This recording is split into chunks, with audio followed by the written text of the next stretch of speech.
No, A mouse? I am a gentleman. Good.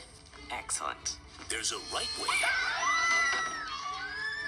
and a wrong way. You didn't cower. Looks like a sword. It's a carving knife. It's beautiful. But Despero can only do things Despero, don't do it. his way. Hello, I am a reading specialist and I am going through chapter by chapter reading this book. The idea is not just for me to read this book with you because you could read it on your own. The idea is that I have seen many children read books, their favorite author, their favorite character in a series. And when I ask question, they cannot give me an answer, even if the question is not inferential. Who, what, where, when, why, or to ask question, how would it relate to you? Or if you were one of the character, what would you have done? Or how does it play out in your real life? How do you make, or you may see a reading specialist. I come alive because of the different ways I can teach and help children to comprehend what they have read and have so many takeaway that if when teaching a class, reading comprehension and using this book and The Tale of Despero and doing the strategies like before you read the book, look at the cover, the back cover, read the synopsis and about the author, or look just at the photo in the beginning and create a background knowledge, and then you create a prediction. What do you think will happen? And then chapter by chapter, reflect what you have read, make comparison between the chapters and anticipate what's coming next. Also make text-to-text connection, what other book that you have read that is similar, and make all these comparison so that the understanding and the comprehension will remain with you as you go through the book. So it's never recommended, or it's not the best practice to just go to a bookstore or to a library and just pick up a book and read through without stopping to think about your thinking. I would say metacognition, so that even after reading the book, maybe for years after, you can remember and can relate and make connection, so you can have intelligent conversation when you're with your peers and to talk about a book, and then you talk about the character and put yourself in the place of the character. What would you have done and which character you preferred most, and that generate conversation. And it just start from just looking at the book cover back and front and with anticipation, trying to predict what will happen, or even just the author. Maybe the book you have chosen is on your, because of your favorite preferred author, and you know the kind of work. So we have done chapter 1 to 4, where Despero is not what they expected. All his siblings died. He's the only one that survived. And he was born with his eyes open, drawn to the light, and his ears was pretty big. And he has behaviors that the family will disagree that that's not how a mouse should behave. He's tiny, born with his eyes open, his ears are really big. He's our family, but he's different. He's unique, but they're disappointed. They're disappointed in him. And I concluded that there may be things about you that is unique, but to other people, they think it's disappointing because you're not living and doing the things the way they do things.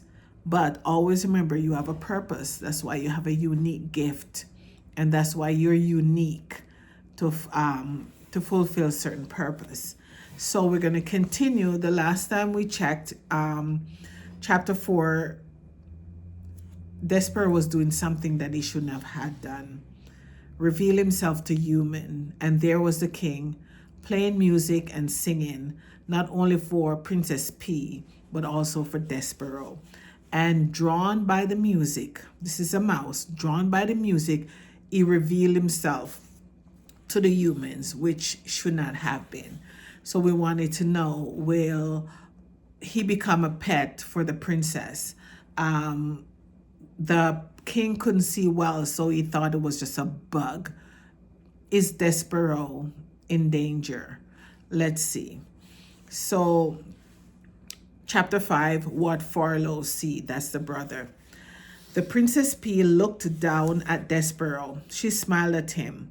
And while her father played another song, a song about the deep purple falling over sleepy garden walls, the princess reached out and touched the top of the mouse's head. Despero stared up at her in wonder. The P, he decided, looked just like the picture of the fair maiden in the book in the library. The princess smiled at Despero again, and this time Despero smiled back. And then something incredible happened. The mouse fell in love. So here's a note from the author. Reader, you may ask this question. In fact, you must ask this question. Is it ridiculous for a very small, sickly, biggered mouse to fall in love with a beautiful human princess named P? The answer is yes. Of course, it's ridiculous. Love is ridiculous. But love is also wonderful and powerful. And Despero love for Princess P would prove in time to be all of these things: powerful, wonderful, and ridiculous. You're so sweet, said the princess to Despero. You're so tiny. As Despero looked up at her adorningly, Furlough happened to scurry past the princess' room, moving his head left and right and back and forth. Cripes, said Furlough. He stopped. He stared into the princess' room. His whiskers became as tight as bowstring. What Furlough saw was Despero Tillin sitting at the foot of the king. What Furlough saw was the princess touching the top of his brother's head. Cripes, shouted Furlough again. Oh, Cripes, he's nuts. He's a goner. And executing a classic scurry, Furlough went off to tell his father, Lester Tillin, the terrible, unbelievable news of what he had just seen. Will that be the end of Despero? What will his father do? We like to see. Chapter 6, this drum. He cannot be my son, Lester said. He clutched his whiskers with his front paw and shook his head from side to side in despair. Of course he's your son, said Antoinette. What do you mean he's not your son? This is ridiculous statement. Why must you always make the ridiculous statements? You, said Lester, that is your fault. The French blood in him made him crazy.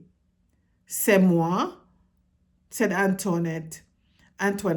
C'est moi? Why must it always be I who takes the blame? If your son is such a disappointment, it is as much yours fault as mine. Something must be done, said Lester. He pulled on a whisker so hard that it came loose. He waved his whisker over his head. He pointed it to his wife. It will be the end of us all, he shouted, sitting at the foot of a human king. Unbelievable! Unthinkable! Oh, so dramatic, said Antoinette. She held out one paw and studied her painted nails. He's a small mouse. How much harm can he do? If there's one thing I have learned in this world, said Lester, is that a mice must act like a mice or else there is bound to be trouble. I will call a special meeting of the Mouse Council. Together we will decide what must be done. Oh, said Antoinette, you and this council of mouse, it's a waste of time, in my opinion. Don't you understand? Shouted Lester. He must be punished. He must be brought before the tribunal. He pushed past her and dug furiously through the pile of paper scraps until he uncovered a thimble with a piece of leather stretched across its open end. Oh, please, said Antoinette. She covered her ears. Not this drum of the Council of Mouse? Yes, said Lester, the drum. He held it up high above his head, first to the north, and then to the south, and then to the east, and then to the west. He lowered it and turned it back to his wife and closed his eyes and took a deep breath and began to beat the drum slowly, one long beat with his tail, two staccato beat with his paws. Boom, tat tat, boom, tat tat, boom, tat tat. The rhythm of the drum was a signal for the members of the Mouse Council. Boom, tat tat, boom, tat tat, boom. The beating of the drum let them know that an important decision would have to be made, one that affected the safety and well-being of the entire mouse community. Boom, tat tat, boom, tat tat, boom. A mouse in love. And what was our own favorite member of the mouse community doing while the sound of the Mouse Council drum echoed through the walls of the castle? Reader, I must report that Furlough had not seen the worst of it. Despereaux sat with the princess and the king and listened to song after song. At one point, gently, oh so gently, the pea picked up the mouse in her hand. She cupped him in her palm and stretched his oversized ears. You have lovely ears, the pea said to him. They are small pieces of velvet. Despereaux thought that he might faint with the pleasure of someone referring to his ears as small and lovely. He laid his tail against the pea wrist to steady himself, and he felt the princess' pulse and the pounding of her heart, and his own heart immediately took up the rhythm of hers. Papa, the pea said when the music was over, I am going to keep this mouse. We're going to be great friends. The king looked at Despereaux, cupped in his daughter's hand. He narrowed his eyes. A mouse? He muttered. A rodent? What? Said the pea. Put it down, the king commanded. No, said the pea, who was a person not at all used to being told what to do. I mean, why should I? Because I told you to. But why? Protested P. Because it's a mouse. I know. I'm the one who told you he was a mouse. I was thinking, said the king. Thinking of what? Your mother, the queen. My mother? Said P sadly. Mice are rodents, said the king. He adjusted his crown. They are related to rats. You know how we feel about rats. You know of our own dark history with rats. The pea shuddered. But Pa, she said, he's not a rat. He's a mouse. There's a difference. Royalty, said the king said. How many responsibilities? And one of them is not becoming involved personally with even a distant relatives of one's enemies. Put him down, P. The princess put Despereaux down. Good girl, said the king, and then he looked at Despereaux. Scat, he said. Despereaux, however, did not scat. He sat and stared up at the princess. The king stamped his foot. Scat, he shouted. Papa, said the princess, please don't be mean to him. And she began to weep. Despereaux, seeing her tears, broke the last of the great ancient rules of mice. He spoke to a human. Please, said Despereaux, don't cry. He held out his handkerchief to the princess. The pea sniffed and leaned down close to him. Do not speak to her, thundered the king. Despereaux dropped his handkerchief. He backed away from the king. Rodents do not speak to princesses. We will not have this becoming a topsy-turvy, wrong-headed world. There are rules. Scat, get lost before my common sense return, and I have to kill you. And I have you killed. The king stamped his foot again. Despereaux found it alarming to have such a big foot brought down with so much force and anger so close to his own small head. He ran toward the hole in the wall, but he turned before he entered. He turned and shouted to the princess, My name is Despereaux. Despereaux, she said. I honor you, shouted Despereaux. I honor you, was what the knight said to the fair maiden in the story that Despereaux read every day in the book in the library. Despereaux had muttered the phrase often to himself, but he had never before this even had occasion to use it when speaking to someone else. Get out of here, shouted the king, stamping his foot harder and then harder still, so it seemed as if the whole castle very world were shaking. Rodents know nothing of honor. Despereaux ran into the hole, and from there he looked out at the princess. She had picked up his handkerchief, and she was looking at him right directly into his soul. Despereaux, she said. He saw his name on her lips. I honor you, whispered Despereaux. I honor you. He put his paw over his heart. He bowed so low that his whiskers touched the floor. He was, alas, a mouse deeply in love. Think we can do one more chapter? To the rats. The Mouse Council, 13 honored mice, and one of the most very honored head mouse, heeded the call of Leicester's drum and gathered in a small secret hole of King Philip's throne room. The 14 mice sat around a piece of wood balanced on spool of thread and listened in horror while Despereaux's father related the story of what Furlough had seen. At the foot of the king, said Leicester.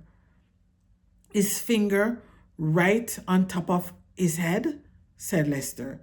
He's looking up at her, and it was not in fear.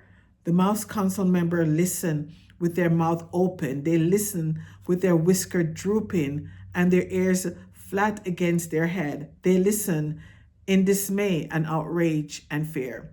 When Lester finished, there was silence, a silence dismal and deep. Something in tone the most very honored head mouse. Is wrong with your son. Something is wrong with your son. He's not well.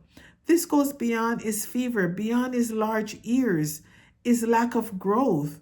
He's deeply disturbed. His behavior endangers us all. Humans cannot be trusted.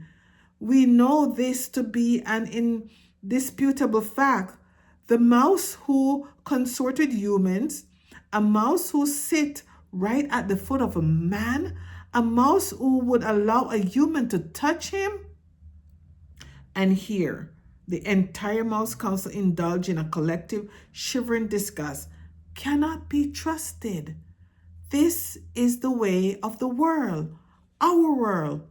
Fellow mice, it is my most fervent hope that Despero had been spoken to these humans, but obviously we can assume nothing, and this is the time to act, not wonder. Lester nodded his head in agreement, and the 12 other members of the Mouse Council nodded their head. We have no choice, said the head of the mouse. He must go to the dungeon. He pounded his fist and paw on the table. He must go to the rats immediately. Members of the council, I will now ask you to vote. Those in favor of Despero being sent to the dungeon say aye. There was a chorus of sad ayes. Those opposed say nay. Silent, resign in the room. The only noise came from Lester. He was crying, and 13 mice, ashamed of Lester, looked away. Can you imagine? Can you imagine? Despero fathers wept, and the most very important, honored head of mouse beat his paw against the table again and said, Despero Tillin will appear before the mouse community. He will hear of his sins. He will be given a chance to deny them. If he does not deny them, he will be allowed to renounce them so that he may go to the dungeon with a pure heart. Despero Tillin is hereby called to sit with the Mouse Council. At least Lester had the decency to weep at this act of perfidy. Readers, do you know what perfidy means? I have a feeling you do, based on the little scene that just unfolded. But you should look it up, the word, in a dictionary. The author is a time when she talked to her audience.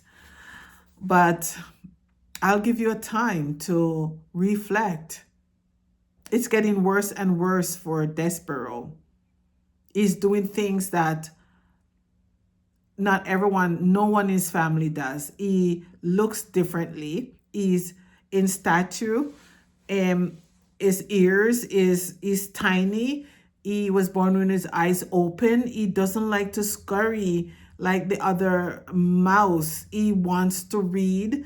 He is in love with a human. He's defying all odds.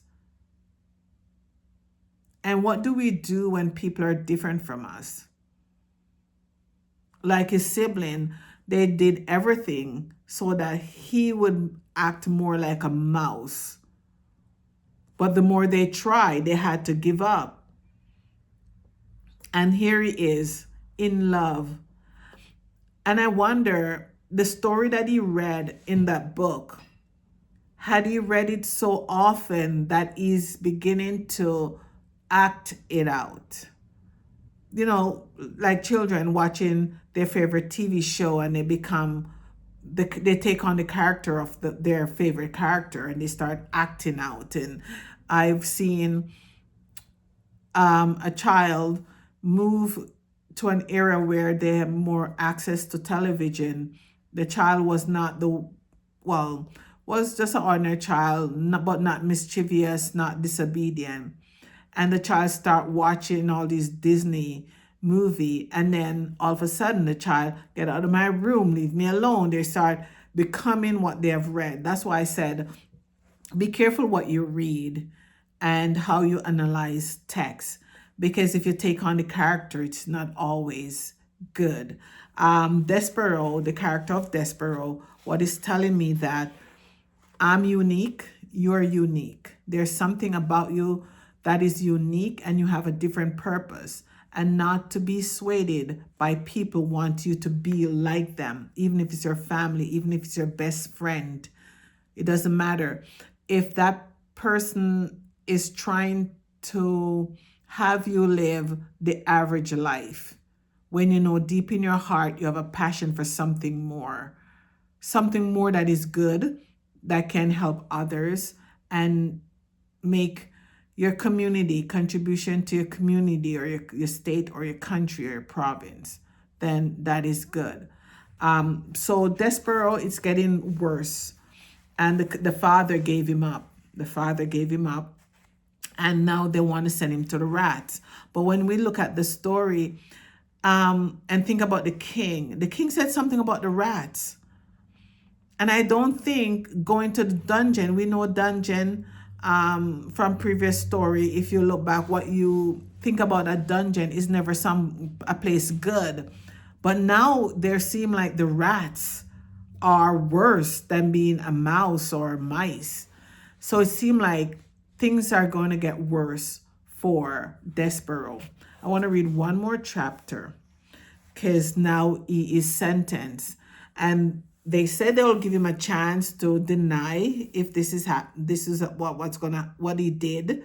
But even though if he deny or agree, he was still going to be sent down to the dungeon to the rats. How big are these rats? Because remember, Despero is a tiny mouse. The mouse council sent Forlo to collect Despero, and Forlo found his brother in the library standing on top of a great open book, his tail wrapped tightly around his feet, his small body shivering. Despero was reading a story out loud to himself. He was reading from the beginning so that he could get to the end, where the reader was assured that the king and the fair maiden live happily ever after. Despero wanted to read those words, happily ever after. He needed to say them aloud. He needed some assurance that this feeling he had for the Princess P, this love would come to a good end. And so he was reading the story as if it were a spell, and the words of it spoken aloud could make magic happen. See here, said Forlo out loud to himself. He looked at his brother, then looked away. This is just the kind of thing I'm talking about. This is exactly the kind of thing. What's he doing here, for Christ's sake? He's not eating the paper. He's talking to the paper. It's wrong, wrong, wrong. Hey, said Despero. Despero kept reading. Hey, shouted Forlo. Despero, the Mouse Council wants you. Pardon? Said Despero. He looked up from the book. The Mouse Council called you to sit with them. Me? Said Despero. You. I'm busy right now, said Despero. He bent his head again to the open book. Forlo sighed. Jeez, he said. Cripes. Nothing makes sense to this guy. Nothing. I was right to turn him in. He's sick. Forlo crawled up the chair leg and then hopped onto the book. He sat next to Despero. He tapped him on the head once, twice. Hey, he said, the Mouse Council isn't asking, they're telling, they're commanding. You have to come with me right now. Despero turned to Furlough. Don't you know what love is? Do you know what love is? He said. Huh? Love. Furlough shook his head. You're asking the wrong question, he said. The question you should be asking is why the Mouse Council want to see you. There is somebody who loves me, said Despero, and I love her, and that is the only thing that matters to me. Somebody who loves you? Somebody who loves you? What difference does that make? What matter is that you are in a lot of trouble with the Mouse Council. Her name, said Despero, is P. What? The person who loves me, her name is P. Cripes, said Furlough. You're missing the whole point of everything here. You're missing the point of being a mouse. You're missing the point of being called to sit with the Mouse Council. You have got to come with me. It's the law. You have been called. Despero sighed. He reached out and touched the word Fair Maiden in the book. He traced them with one paw and then he put his paw to his mouth. Cripes, said Furlough. You're making a fool of yourself. Let's go. I honor you, whispered Despero. I honor you. And then, reader, he followed Furlough over to the book and down the chair leg and across the library floor to the waiting Mouse Council. He allowed his brother to lead him to his fate. Wow, what a love story. And as I've said before, as you read and to retain what you have read, you make connection. And now this is Mouse. Is in love with a princess. And the council is upset at him. And they want to send him to the dungeon. And what book comes to mind? What story, love story, come to mind? Romeo and Juliet. That comes to mind. Romeo and Juliet. That story come to mind where they're in love and it's like their love make each other blind to the reality of what's going on, or they refuse to accept the reality of their fate as long as they're together. So here we are. The Mouse Council, they still believe that everything that he's doing is contrary to how Mouse should behave. And they need to deal with it. And they're going to send him to the dungeon. I'll see if I can read. I'm going to let it stay there for now at chapter 10. And so we see Despero being different. Have you ever experienced where you being different get you into trouble? It's not something that you did. It's not a decision that you made. But you being different. I'm pausing intentionally. Just you wake up in the morning and just being who you are, different from others, could create so much trouble in your life, so much misunderstanding in your life, just because you were born different. Your uniqueness is not embraced. How Despero physical appearance make him different. His ears big, is a tiny body. And so even though he has something similar to his family, his difference make him stand out. And in the human race, in the human family, there are those of us who stand out. But why are we not welcoming and understanding the uniqueness of our difference? There are people who are born of the same culture, the same race, the same country, the same family, and they could look split in image of each other. You can spot and say, that's so-and-so child, that's so-and-so child, that's so, but there's something There's an inner beauty or a purpose that is different. The way you conduct yourself, integrity, honesty, the way you draw, the way you write, the way you speak, your interest, your hobbies is so unique, but it's laughable to others. Will you stand your ground to be different? Will you stand your ground to be honest in who you are, regardless of the oppression, regardless of they not liking who you are and your choices and your behavior? I'm talking people who were born and gifted and have a special purpose that benefit their family, their school, their community, their state, province, or country. Those good qualities that would be an asset in humanity, for humanity.